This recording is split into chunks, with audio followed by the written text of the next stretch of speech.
was born with eczema. That's Ben's son describing his mild eczema up until 3rd grade, when it suddenly flared massively.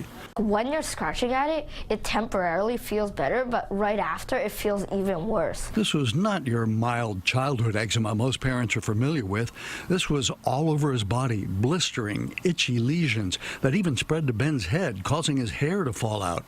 Mount Sinai pediatric dermatologist Dr. Emma Gutman says this kind of eczema is a real medical problem. It can affect your sleep, your school behavior. When you scratch, you may have infections, and eczema patients are treated multiple times with infections. Eczema, or atopic dermatitis, is a kind of autoimmune disease where the body overproduces certain immune molecules that lead to the terrible itchy rash, which can be disabling and even disfiguring.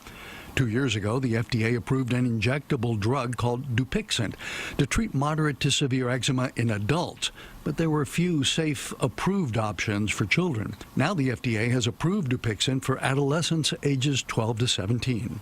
Ben's son was one of the teens in the clinical trial. He showed me the huge difference that the drug has made for his eczema.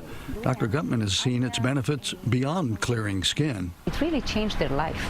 So from being homeschooled, for example, they started going to school, performing well. Ben's hair has grown back, and he no longer feels different than other kids.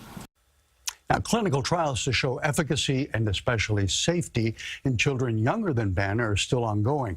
Dr. Gutman, who led the trials that got Dupixent approved for adolescents, is hopeful there will soon be relief for those young children with those more severe cases of eczema. And Ben told me he now feels normal, his hair grew back, and he can sleep at night. Wow, that's fantastic. It's a huge difference for him.